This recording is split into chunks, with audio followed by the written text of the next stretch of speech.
আজকে আমি সিরিয়াস হয়ে পড়তে বসবো, কারণ 7 দিন পর আমার পরীক্ষা আর আমার একটা পড়াও কমপ্লিট হয়নি। আজকে সব পড়া পড়ে একদম কমপ্লিট করে দিব। যতক্ষণে পড়া কমপ্লিট হচ্ছে আমি আর এখান থেকে উঠতেছি না।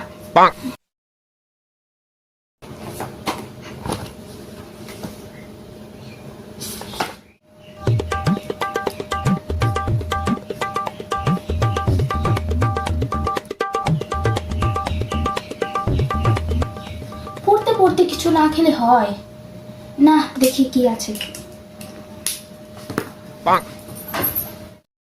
A few moments later.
কি যুগ এলো, পিতা পুত্রের বয়স আমার ক্যালকুলেট করতে হচ্ছে। আচ্ছা, আমাদের দেশের জনসংখ্যা তো 17,47,00,000। তাহলে 17,47,00,000 জন যদি আমাকে 1 টাকা করে দেয়, তাহলে আমার কাছে 17,47,00,000 টাকা হবে। তাহলে তো আমি রাতারাতি বড় লোক হয়ে যাবো। কিন্তু এত টাকা আমাকে দেবে কে? আমার মা তো আমাকে বাড়িতে 1 টাকার লজেন্স কিনতে দেয় না।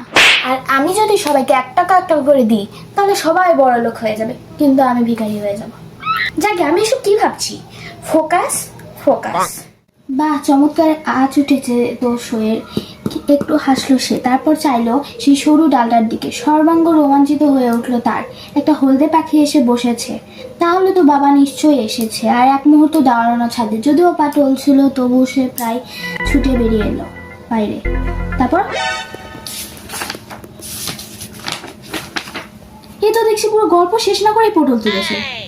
এবার দেখি, গুগল সার্চ করে দেখি এরপরে কি হয়েছে।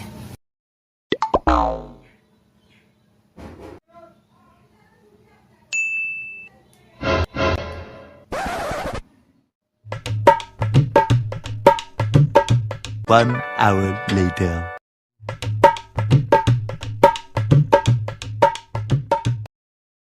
2 hours later.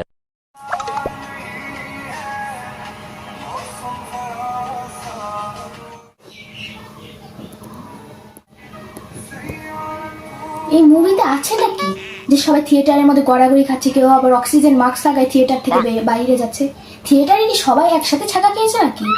হবে হয়তো। যেখানেই দেখো সেখানেই খালি এই থাইয়ারা। 3 hours later. 3 ঘন্টা? 3 ঘন্টা কি করে চলে গেল? আমি তো এখনই মোবাইলটা নিলাম। ও যাই হোক, 7 দিন এখনো পরীক্ষা আছে, ততদিন আমি সব কমপ্লিট করতে পারবো।